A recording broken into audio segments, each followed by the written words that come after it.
हुजूर वाला 14 सदियां कबल मक्कातुल मुकरमा की गलियों में ये फैसला हो चुका था कि अगर कोई दायमी तौर पर तिजारत चाहता है, कारोबार में नफ़ा उठाना चाहता है, उसको सच मोहम्मद अरबी का लेना पड़ेगा, उसको रसूल की दहलीज से सदाकत को उठाना पड़ेगा और उसको अपने कारोबार पे नाफिज करना होगा। ये वो बुनियादी सबक है जो हमें हुजूर अलैहिस्सलाम की सीरत से पहले उन्वान के तौर पर मिला है। हमें तीसरी, चौथी, पाँचवीं क्लास के कायदों में ये सबक पढ़ाया गया था कि तेरे रसूल सच्चे थे, तेरे पैगंबर का पैगाम सच्चाई का पैगाम था। माओ ने गुट्टी में हमें बताया कि हुजूर सच बोला करते थे। मिंबरो मेहराब वालों ने हमें बताया कि हुजूर अलैहिस्सलाम सच का दीन लेकर आए हैं।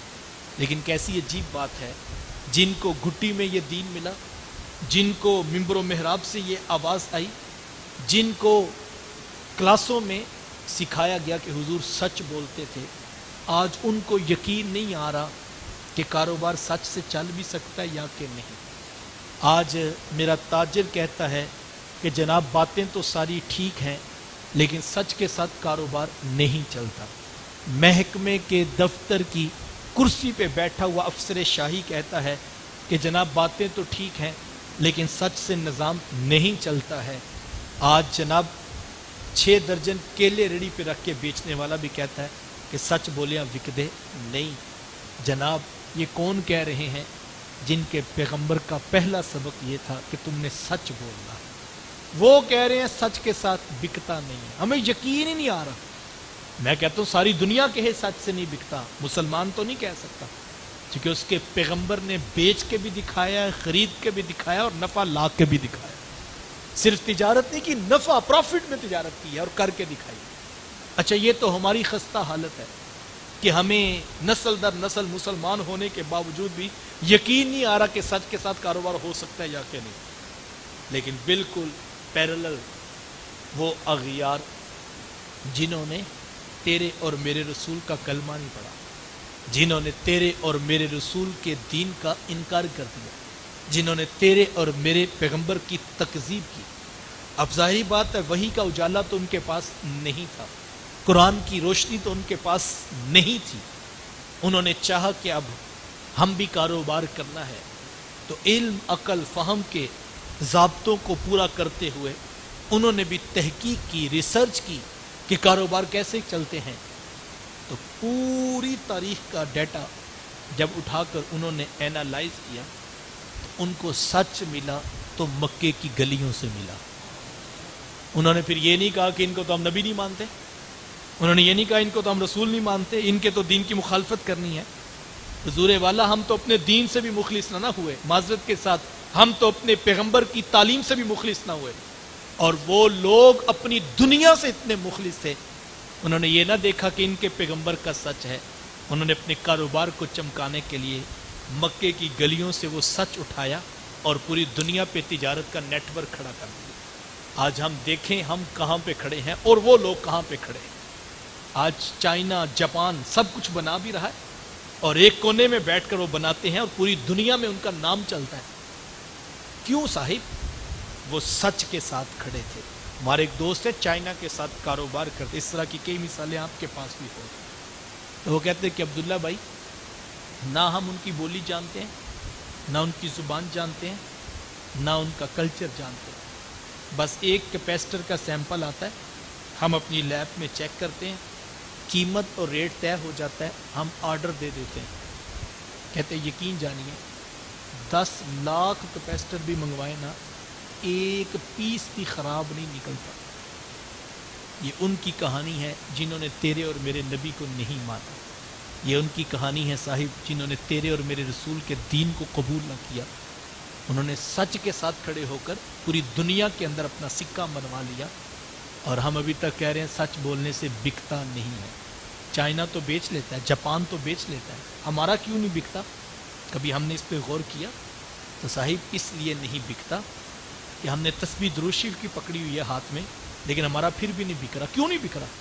इसलिए कि हमने ऊपर कुछ लगाया हुआ है, नीचे कुछ रखा हुआ। 2 किलो फल लेने के लिए खड़े हो जाए ना तो पैसे स्यापा जाता है। 10 मरतबा बताना चाहते हैं, नहीं मैंने ये देखा है तो मैंने ये लेना, वो कहता है ऐसे मिक्स करके दूंगा, जो समझ आता है ले लो। हमारा क्यों नहीं बिकता साहिब? हमने ऊपर कुछ रखा हुआ है और नीचे कुछ रखा है, पैकिंग पे कुछ लिखा है, अंदर कुछ भरा हुआ है। तो हम सबको अच्छी तरह पता है कि हमने बनाया भी धोखे से है, अब बेचना भी धोखे से है। तो साहिब हम धोखे पे यकीन करके खड़े हैं, वो पैगंबर की तकजीब के बावजूद उनकी तालीम के साथ खड़े हैं, तो वो आज पूरी दुनिया में तिजारत का नेटवर्क बना चुके हैं। आप इतने लोग खड़े हैं, मैं आपसे किसी इनकलाब का हाथ नहीं उठवाता कि आप इस तरह हाथ उठाएं तो इनकलाब आएगा। मैं जिस शजर से फल खाया है, जिस चिराग से मुझे रोशनी मुयस्सर आई है, वहाँ कुछ और हिकमतें सिखाई गई हैं। मैं आपसे हाथ उठवा के इनकलाब का नारा नहीं लगवाता। मेरा सादा सा आपसे सवाल है, आप वर्किंग डे में अपने काम काज छोड़कर यहाँ आकर बैठे हैं, आप 70-80 लोग हैं, मैं किसी इनकलाब का हाथ नहीं उठवाता, लेकिन अगर ये 70 लोग इस बात की ज़मानत दे दें कि हम 100% सच के साथ ज़िंदगी गुजारेंगे, तो जानते हैं ये कितना बड़ा इनकलाब है। अगर ऑन एवरेज एक शख्स से सिर्फ 10 बंदे दिन में मुलाकात करते हैं, और इतने लोगों से हमारी दिन में मुलाकात हो जाती है, दफ्तर में, नमाज में, मस्जिद में, बाज़ार में, 10 बंदों से एक बंदे की मुलाकात दिन में हो जाती है। अगर ये 70 लोग इस बात की ज़मानत दे दें कि आज के बाद हम झूठ नहीं बोलेंगे और 100% सच के साथ कल का दिन गुजारेंगे, तो आप जानते हैं कल आपके इस कस्बे में 700 लोग, 700 ख़ानदानों में, 700 घरों में बैठकर शाम को कह सकते हैं आज हमने सच्चों को देखा भी है, सच्चों से सलाम भी लिया है। हुजूर वाला 70 बंदे सच बोलें तो 700 बंदों को सच्चे बंदे नज़र आ जाते हैं। लेकिन अगर घर की 4 दीवारी में भी किसी को किसी पर सच नज़र नहीं आता, तो फिर मुझे और आपको सोचना पड़ेगा हम कहाँ पे खड़े। लोग हुकूमतों पर बात करते हैं, आज मुल्क को बने 78 साल हो चुके हैं और लूट कर खा गए, हड्डियाँ तोड़ दी, खून निचोड़ दिया, बोटियाँ मुल्क की गोश्त की नोच ली। एक तकरीर मैं भी चाहूँ तो इस पर कर दूँ और आपसे खूब अच्छी दाद भी ले लूँ, और बनती भी है, करने में हर्ज भी कोई नहीं। लेकिन मैं आपसे ये कहना चाहूँगा, आप समझे मैंने 10 मिनट यहाँ लगा दिए और हमने खूब रोना पीटा किया और कहा कि ये करप्ट हुक्मरान है, गलत है, MPA MNA भी बिका हुआ है, सब गलत है, मैं आपके साथ खड़ा हूँ, मैं आपसे इत्तफाक करता हूँ। लेकिन मेरा एक सादा सा सवाल है, नाराज़ ना होइएगा, मुझे बताइए मुल्क का MNA करप्ट है, मुल्क का MPA खाइन है, मुल्क के वज़रा अच्छे नहीं हैं, मैंने कबूल कर लिया। लेकिन मेरा सादा सा सवाल है कि हुजूर वाला जो मस्जिद से जूता उठाया जाता है वो कोई MNA तो नहीं उठा के लेके जाता। जो वाटर कूलर पर हमने छोटा सा स्टील का गिलास जंजीरों से भी जकड़ा हुआ है, वो इसलिए तो नहीं जकड़ा कि यहाँ का MNA रात को आके गिलास उठा के ले जाता है। तो फिर मुझे कहने दीजिए, जुमला तो तल्ख है कि छोटे छोटे MPA, छोटे छोटे MNA महल्ले गली में भी मौजूद है, तो जो माल नीचे मौजूद है वही ऊपर पहुँचा हुआ है और ऊपर वाले नीचे आ रहा है, कोई फ़र्क नहीं पड़ेगा। हुजूर वाला आप तकरीर कर लें, मैं भी जोश से नारा लगवा दूँ और मैं और आप कह दें कि हम इनकलाब ले आए हैं, तो साहिब नारों से इनकलाब नहीं आएगा। शऊरी तौर पर मुझे और आपको सच के निज़ाम के साथ खड़ा होना होगा और अपने अंदर उतर कर ये अहद करना होगा कि 100% सच्चाई मेरे दीन को मतलूब है और मैं इस डिमांड को हर सूरत में पूरा करूँगा। वक्त सिमट रहा है। पहली चीज़, अस-सादिक, मेरे हुजूर सच्चे थे। अल-अमीन, मेरे हुजूर अमानतदार थे। कितने बड़े अमानतदार, अल्लाह अकबर। आपको कायनात आलम में ऐसी कोई दूसरी मिसाल नहीं मिलेगी कि जब उनके घर का मुहासरा कर लिया गया, लोग नंगी तलवारें लेकर जान के दुश्मन, खून के प्यासे बन के खड़े थे। अल्लाह के रसूल सल्लल्लाहु अलैहि वसल्लम घर के अंदर मौजूद थे। ये फिक्र नहीं है कि ये लोग मेरी जान के दुश्मन हैं, ये फिक्र नहीं है कि मैं इनकी हमायत करना चाहता हूँ लेकिन ये खून के प्यासे हैं, इनको रोशनी दे रहा हूँ।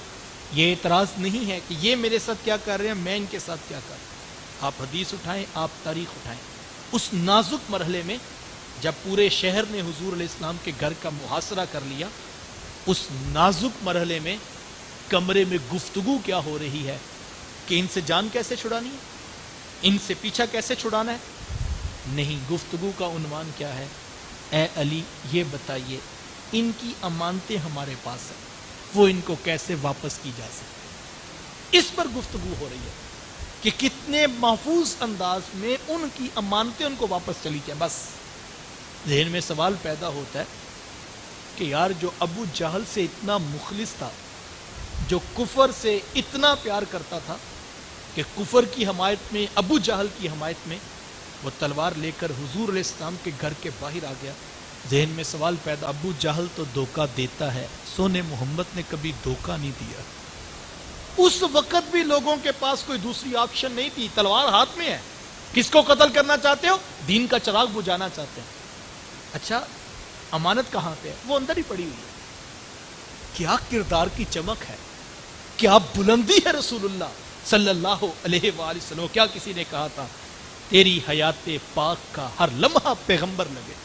حضور پیغمبر تھے، حضور نبی تھے، حضور رسول تھے، اور کائنات عالم میں روشنیاں یوں ہی نہیں پھیلی ہیں۔ حضور علیہ السلام کا کردار کتنا واضح تھا، کتنا نمایاں تھا، اور حضور علیہ السلام نے ان کو ان کی امانتیں واپس کروائی۔ آج میں اپنے اندر اتروں، آپ اپنا جائزہ لیجیے، ہم کہاں پہ کھڑے؟ حضور والا تعلیمات تو یہ تھی کہ تمہارا کافر سے مذہبی اختلاف بھی ہو گیا، تم نے اس کی امانت اس کو واپس کرنی۔ ہمارا بھائی سے جھگڑا ہوتا ہے تو دوسرا بھائی بازو پکڑ کے باہر لے جاتا ہے اور کہتا ہے بھائی ذرا آواز آہستہ رکھو، ابھی وراثت کی رجسٹریاں انتقال ہونے ہیں، ابھی نام اس کا لکھا ہے، اگر یہ بفر گیا نا تو ہمیں وراثت کا حصہ کوئی نہیں ملنا۔ تعلیمات تو یہ تھی تم نے کافر کی امانت بھی لٹانی ہے، اور ہماری حالت کیا ہے کہ ہم بہنوں اور بیٹیوں کی وراثت کا وہ حصہ جو اللہ نے قرآن میں متعین کر دیا ہم وہ بھی دینے کے لیے تیار نہیں ہیں۔ اور دوسری طرف میں نعرہ ایسے مارتا ہوں کہ پورا آسمان بھی ہلا دیتا ہوں، پھر اگر میں وراثت کا حصہ دینے کے لیے تیار نہیں ہوں تو جناب فرق نہیں پڑتا میں نے لائٹنگ بنیرے پر کی ہے یا یہاں پر بیچ لگایا یا جھنڈیاں یہاں پہ لپیٹی ہوئی ہیں، کوئی فرق نہیں پڑتا۔ سوال یہ ہے جس پیغمبر، جس نبی، جس رسول نے تمہیں دین دیا تھا وہ دین کہاں پہ ہے؟ اس دین کا پیغام کہاں پہ ہے؟ شعوری طور پر دین دیانتداری کا نام، دین امانت داری کا نام، اور حضور علیہ السلام کی سیرت ہمارے سامنے۔ صحابی کا نام ہے حضرت حذیفہ بن یمان رضی اللہ تعالیٰ عنہ۔ سفر تجارت سے واپس آ رہے تھے، رستے میں کافروں نے پکڑ لیا، روک کر پوچھا کدھر جا رہے ہو؟ کہا کہ مدینے جا رہا ہوں۔ مال لوٹ لیا، سامان چھین لیا، تو کہا کہ ایک شرط پہ تمہیں واپس کریں گے۔ تقاضا کیا کہ میرا مال کیوں لوٹ رہے، میرا سامان کیوں چھین رہے؟ کہا ایک شرط پہ واپس کریں گے، وہ کیا؟ کہا وعدہ کرو کہ مدینے جا کر اسلامی لشکر میں شامل نہیں ہوں۔ انہوں نے وعدہ کر لیا، انہوں نے مال واپس کر دیا۔ لیکن جیسے مدینے پہنچے تو بدر کی تیاریاں ہو رہی تھی، اور آپ جانتے ہیں 2 گھوڑے، 6 زریں، 8 تلواریں، مختصر سا قافلہ، مٹھی بھر جماعت، اور تلواریں بھی پوری نہیں۔ شوق فراما لیے لوگ جہاد کے لیے پیغمبر صلی اللہ علیہ وآلہ وسلم کی حمایت میں کھڑے تھے۔ یہ بھی صحابی رسول تھے، جذبہ جہاد، شوق فراما، جلدی جلدی سامان رکھا، تیاری کی اور آ کے لشکر میں شامل ہو۔ یاد ہی نہ رہا کہ پیچھے کیا معاملہ۔ جیسے آ کر حضور علیہ السلام سے ملاقات ہوئی تو آقا کریم علیہ السلام نے پوچھا کہ حذیفہ وہاں کافروں سے وعدہ کیا تھا نا، جا کے لشکر میں شامل نہیں ہو گئے؟ عرض کی جی حضور وعدہ تو کیا تھا۔ فرمایا حذیفہ پھر آپ یہاں کیوں آ گئے، آپ واپس چلے جائیے۔ عرض کی حضور وہ تو کافر ہیں۔ تو حضور میں ہاں حذیفہ، میں محمد کافروں سے کیے ہوئے وعدے بھی پورے کرتا ہوں، یہ ہے اسلام، یہ ہے دین کا تقاضا، مجھے اور آپ کو خود دیکھنا ہوگا۔ یہ حضور علیہ السلام کی سیرت ہے نا۔ گزرتے ہوئے ایک شخص سے راستے میں وعدہ ہو، اس نے کہا آپ یہیں کھڑے ہو، میں تھوڑی دیر تک آتا ہوں۔ جانے والا جا کر بھول گیا۔ 1 دن، 2 دن، 3 دن گزر گئے، میرے हुजूर वहीं पर खड़े रहे, इंतज़ार करते थे। तीसरे दिन उसका गुजर हुआ तो उसने देखा कि अल्लाह के रसूल खड़े हैं, तो उसको वो वादा याद आ गया। वापिस पलटा, माजरत की कि मैं जाकर भूल गया, सिर्फ इतना फरमाया कि साहिब तूने हमें मुशक्कत में डाल दिया। जिस उम्मत को 3 दिन तक इंतज़ार करके वादे की पासदारी सिखाई हो, वो उम्मत भी वादा करना पूरा करना भूल जाए, सोचने की ज़रूरत है या फिर नहीं। बारे दीगर कहूँगा, मैं किसी इनकलाब का हाथ नहीं उठवाता, आप इतने लोग मौजूद हैं। अमानतदारी सिर्फ ये नहीं, किसी ने मुझे पैसे दिए, तकाजा करने पर मैंने बयान ही उसको वो पैसे वापस कर दी, ये भी अमानतदारी है। लेकिन याद रखिएगा, ये ओहदे, ये मनसब, ये नौकरियां, ये कारोबार, ये भी अमानतदारी का हमसे तकाजा करते हैं। किसी महकमे में नौकरी करते हैं, किसी दुकान पे मुलाजमत करते हैं, प्राइवेट सेक्टर है या कि गवर्नमेंट सेक्टर है, 100% दयानतदारी के साथ काम करने का मिजाज पैदा किया जाए। जब तक हम ये नहीं करेंगे तब तक नतीजा हासिल नहीं होगा। याद रखिएगा, ये बुनियाद है जो हमें दी गई है, और अगर हम इसकी तरफ आमादा नहीं हैं तो नताइज कभी भी बदलेंगे नहीं। मुझे और आपको 100% दयानतदारी के साथ काम करना होगा। लेकिन अगर हम महकमे में 3-3 घंटे की नमाज की भी छुट्टी लेकर जाते हैं और 3 घंटों में ज़ोहर पढ़ के आते हैं, तो माजरत के साथ फिर हम खाइन होते हैं। मैंने शौरी तौर पर नमाज से इसलिए मिसाल दी है, मैं उसकी बात नहीं कर रहा कि जिसके दफ्तर के बाहर लोगों का रश लगा है और वो यूट्यूब के ऊपर क्रिकेट का मैच देख रहा है, मैं उसकी बात नहीं कर रहा। मैं तो उसका गिला कर रहा हूँ कि जिसने सर पे पगड़ी भी पहनी है, सुन्नत भी रखी है, हाथ में तस्बीह भी दुरूद शरीफ की होती है, 12:30 वो लैपटॉप बंद करता है और धीरे धीरे सीने ऊपर करता है, जुराबें उतारता है, चप्पल मंगवाता है, 20 मिनट का वुज़ू करके आता है और उसके बाद तस्बीह पकड़ता है, टोपी पहनता है और आंखें झुका के दुरूद शरीफ पढ़ता हुआ मस्जिद ज़ोहर पढ़ने जाता है। वहाँ सुन्नतें पढ़ता है, नवाफल पढ़ता है, जमात से तकबीर उला में शरीक होता है, फिर उसके बाद बकिया नमाज अदा करता है, फिर कुरान मजीद की बैठ के पौना घंटा तिलावत करता है, और फिर जब आके 2.5 घंटे के बाद कुर्सी पे बैठता है तो एक बच्चा आकर कहता है कि सर ये साइन कर दें, रिपोर्ट लेट हो रही है। वो हाथ से इशारा करता है कि तुम्हें नहीं पता अभी मैंने शजरा शरीफ भी पढ़ना है। तो माजरत के साथ, अगर मेरा महकमा मुझे ज़ोहर की 2.5 घंटे की छुट्टी नहीं देता तो मैं समझता हूँ मैं तकबीर उला का पहली सफ़ का नमाजी हूँ, मैं खाइन भी हूँ, मैं ख़यानत भी करता हूँ अपने रिज़्क़ के साथ। मुझे और आपको शौरी तौर पर सोचना पड़ेगा। ये फ़ैसला मुश्किल हो सकता है, ये बातें कुछ तल्ख हो सकती हैं, लेकिन हकीकत में ये बिल्कुल 100% दुरुस्त है। और जब तक इस बुनियाद पर एक रेडी वाले से लेकर एक अफसर शाही तक सब लोग नहीं हम सोचेंगे, तब तक नताइज नहीं बदलेंगे। मुझे और मेरे उस्ताद मुकरम, बड़े लोगों की बातें बड़ी होती हैं और सुनाने का मकसद अपना ही भूला हुआ सबक याद करना होता है। उस्ताद मुकरम फरमाया करते थे जब पढ़ाते तो फरमाते, मैं 7 पीरियड दरस निज़ामी के तुम्हें पढ़ाता हूँ और 7 पीरियड में उनका मोबाइल भी ऑफ होता था। ये तो आज कानून बने ना, उस वक्त तो बटनों वाला मोबाइल होता था, आज तो कानून महकमों में बन गया और उस पर भी कितने लोगों को एतराज़ होता है।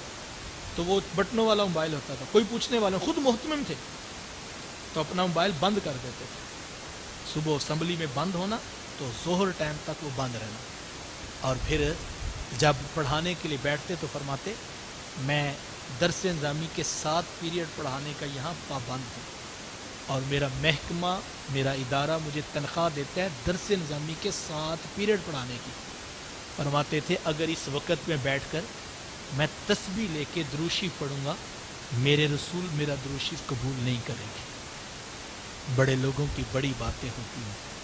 आज कब्रें भी फैज़ देती हैं तो पीछे साहिब कब्र भी तो देखो कौन होते हैं, जिन्होंने एक लुकमा भी हराम का अपने पेट में नहीं जाना, एक वक़्त का लम्हा और एक सेकंड भी ज़ाया नहीं किया। ये 7 पीरियड पढ़ाने का टाइम। मुलाकात करने वाले आते थे, फरमाते थे बाहर बैठो, उनको बताओ या असम्बली से पहले आना या छुट्टी के बाद आना, ये मेरे पढ़ाने का वक्त।